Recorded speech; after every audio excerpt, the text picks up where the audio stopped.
फर्क सिर्फ इतना था कि रात आई जबरदस्त आंधी सुबह होते होते सुहानी ब्यार में बदल गई थी। लेकिन जेल के कैदियों को उस समय थोड़ा अजीब सा लगा जब 4 बजे ही वार्डन चरत सिंह ने उनसे आकर कहा कि वो अपनी अपनी कोठरियों में चले जाएं। उन्होंने इसका कोई कारण नहीं बताया। उनके मुंह से सिर्फ ये निकला कि ऊपर से आदेश है। अभी कैदी सोच ही रहे थे कि माजरा क्या है।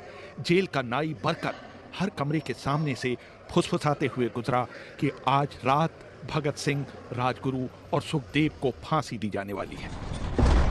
जेल के कैदियों ने बरकत से मनुहार की कि वो फांसी के बाद भगत सिंह की कोई भी चीज उन्हें ला दे, ताकि वो अपने पोतों पोतियों को बता सकें कि कभी वो भी भगत सिंह के साथ जेल में बंद थे। बरकत भगत सिंह की कोठरी में गया और वहां से उनका पेन और कंघा ले आया। सारे कैदियों में उस पर अधिकार जताने की होड़ सी लग गई। आखिर में इसके लिए ड्रॉ निकाला गया। अब सब कैदी चुप हो चले थे। उनकी निगाहें उनकी कोठरी के सामने होकर जाने वाले रास्ते पर लगी हुई थी। भगत सिंह और उनके साथी फांसी पर लटकाए जाने के लिए उसी रास्ते से गुजरने वाले थे। एक बार पहले जब भगत सिंह उसी रास्ते से ले जाए जा रहे थे तो पंजाब कांग्रेस के नेता भीमसेन सच्चर ने ऊंची आवाज कर उनसे पूछा था, आप और आपके साथियों ने लाहौर षड्यंत्र केस में अपना बचाव क्यों नहीं किया? भगत सिंह का जवाब था, इनकलाबियों को मरना ही होता है, क्योंकि उनके मरने से ही उनका अभियान मजबूत होता है, अदालत में अपील से नहीं। वार्डन चरत सिंह भगत सिंह के खैर ख्वाह थे और अपनी तरफ से जो कुछ बन पड़ता था उनके लिए करते थे। उनकी वजह से ही लाहौर की द्वारकादास लाइब्रेरी से भगत सिंह के लिए किताबें निकालकर जेल के अंदर आ पाती थी। भगत सिंह पर खासा काम करने वाले चमन लाल अपनी किताब भगत सिंह डॉक्यूमेंट्स में लिखते हैं, भगत सिंह को किताबें पढ़ने का इतना शौक था कि एक बार उन्होंने अपने स्कूल के साथी जयदेव गुप्ता को लिखा था कि वो उनके लिए कार्ल लीबनेक की मिलिट्रिज्म, लेनिन की लेफ्ट विंग कम्युनिज्म और अपटन सिंक्लेयर का उपन्यास द स्पाई कुलबीर के जरिए भिजवा दें। भगत सिंह जेल की कठिन जिंदगी के आदी हो चले थे। उनकी कोठरी नंबर 14 का फर्श पक्का नहीं था, उस पर घास उगी हुई थी। कोठरी में बस इतनी सी जगह थी कि उनका 5 फीट 10 इंच का शरीर बमुश्किल उसमें समा पाए। भगत सिंह को फांसी दिए जाने से 2 घंटे पहले उनके वकील प्राणनाथ मेहता उनसे मिलने पहुंचे थे। मेहता ने बाद में लिखा था कि भगत सिंह अपनी छोटी सी कोठरी में पिंजड़े में बंद शेर की तरह चक्कर लगा रहे थे। उन्होंने मुस्कुराकर मेहता का स्वागत किया और पूछा कि आप मेरी किताब रिवॉल्यूशनरी लेनिन लाए या नहीं। जब मेहता ने उन्हें किताब दी तो वो उसे उन्हीं के सामने पढ़ने लगे, मानो उनके पास अब ज्यादा समय न बचा हो। मेहता ने उनसे पूछा कि क्या आप देश को कोई संदेश देना चाहेंगे? भगत सिंह ने किताब से मुंह हटाए बगैर कहा, सिर्फ 2 संदेश, साम्राज्यवाद मुर्दाबाद और इनकलाब जिंदाबाद। इसके बाद भगत सिंह ने मेहता से कहा कि वो पंडित नेहरू और सुभाष बोस को मेरा धन्यवाद पहुंचा दें, जिन्होंने मेरे केस में गहरी रुचि ली थी। भगत सिंह के साथ ही रहे शिव वर्मा अपनी किताब रेमिनिसेंसेस ऑफ फिलो रिवॉल्यूशनरीज में लिखते हैं, मैं भी उसी जेल में था जिसमें भगत सिंह को रखा गया था। एक शाम हमारी जेल के ताले खोले गए और हमसे बाहर निकलने के लिए कहा गया। सरकार चाहती थी कि भगत सिंह की फांसी से पहले हमें वहां से हटा दिया जाए। गेट की तरफ जाने से पहले जेल के सुपरिटेंडेंट ने हमसे पूछा, क्या तुम अपने कॉमरेडों से मिलना चाहोगे? हमें भगत सिंह की कोठरी के बाहर ले जाया गया। उन्हें देखते ही मेरी आंखों में आंसू आ गए। भगत सिंह ने मुझे कहा, ये भावुक होने का समय नहीं है, जल्दी ही मैं सारी चिंताओं से मुक्त हो जाऊंगा, तुम वादा करो कि तुम हार नहीं मानोगे। इतना कहकर उन्होंने सींगचे से अपने हाथ बाहर निकालकर मेरे हाथों को पकड़ लिया। जैसे ही जेल सुपरिटेंडेंट ने ये दृश्य देखा, उसने चिल्लाकर आदेश दिया, मार्च। ये मेरी भगत सिंह से आखिरी मुलाकात थी। भगत सिंह से मिलने के बाद मेहता राजगुरु से मिलने उनकी कोठरी पहुंचे। राजगुरु के अंतिम शब्द थे, हम लोग जल्द मिलेंगे। सुखदेव ने मेहता को याद दिलाया कि वो उनकी मौत के बाद जेलर से वो कैरम बोर्ड ले लें जो उन्होंने उन्हें कुछ महीने पहले दिया था।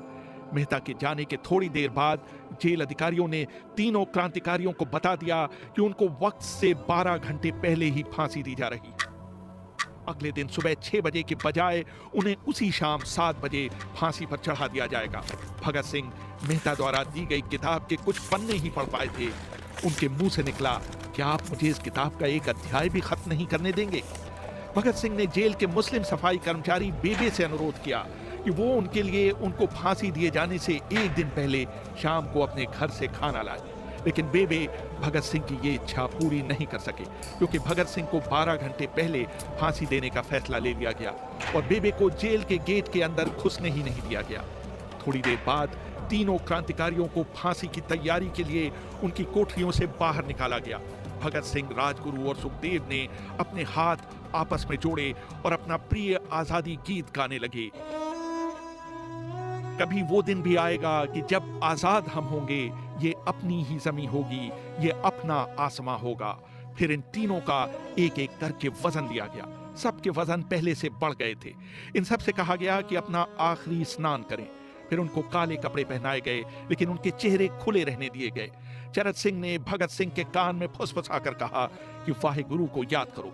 भगत सिंह बोले, पूरी जिंदगी तो मैंने ईश्वर को याद नहीं किया। असल में मैंने कई बार गरीबों के क्लेश के लिए ईश्वर को कोसा भी है। अगर मैं अब उससे माफी मांगू तो वो कहेगा कि इससे बड़ा डरपोक कोई नहीं है। इसका अंत नजदीक आ रहा है, इसलिए ये माफी मांगने आया है। जैसे ही जेल की घड़ी ने 6 बजाए, कैदियों ने दूर से आती कुछ पद चापें सुनी। उनके साथ भारी बूटों के जमीन पर पड़ने की आवाजें भी आ रही थी।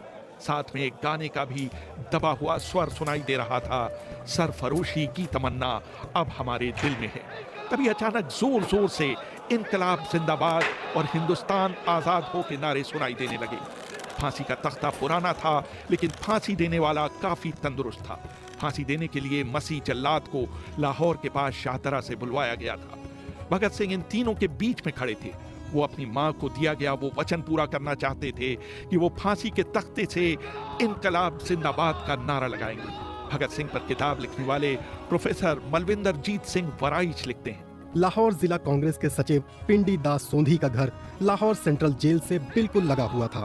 भगत सिंह ने इतनी जोर से इनकलाब जिंदाबाद का नारा लगाया कि उसकी आवाज सोंधी के घर तक सुनाई दी। उनकी आवाज सुनते ही जेल के दूसरे कैदी भी नारे लगाने लगे थे। तीनों युवा क्रांतिकारियों के गले में फांसी की रस्सी डाल दी गई। उनके हाथ और पैर बांध दिए गए। तभी जल्लाद ने पूछा, सबसे पहले कौन जाएगा?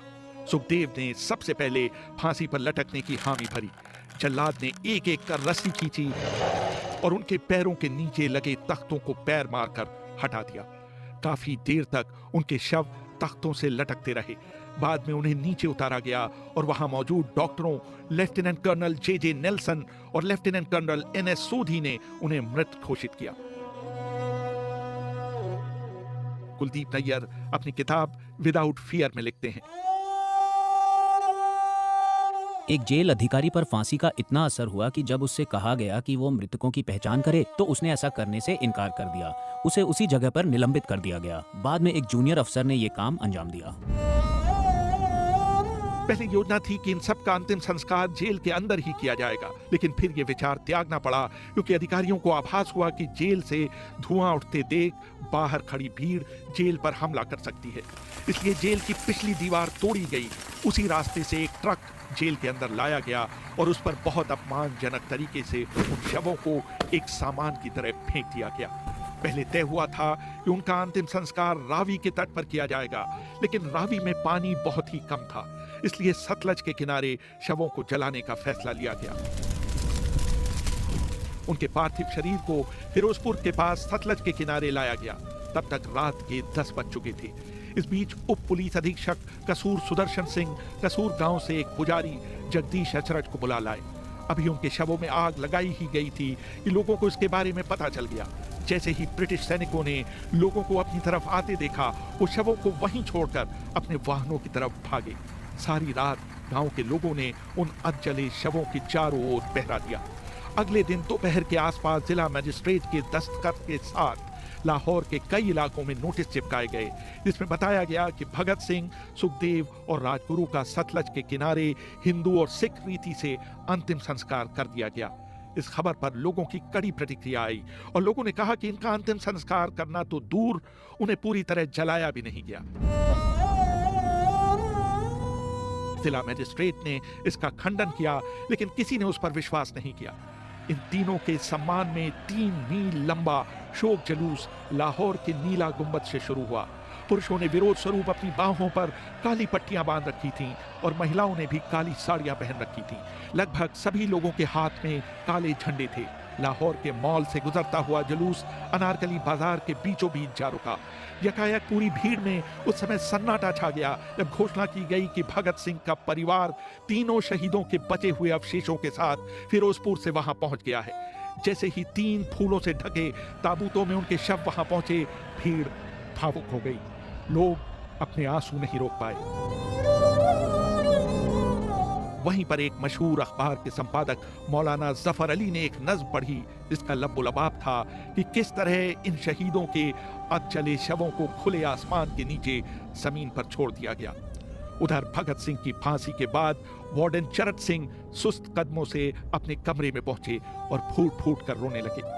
अपने 30 साल के करियर में उन्होंने सैकड़ों फांसियां होती देखी थीं, लेकिन किसी ने मौत को इतनी बहादुरी से गले नहीं लगाया था जितना भगत सिंह और उनके 2 कॉमरेडों ने। कम से कम उस समय किसी को इस बात का अंदाजा नहीं था कि 16 साल बाद उनकी शहादत भारत में ब्रिटिश साम्राज्य के अंत का एक कारण साबित होगी।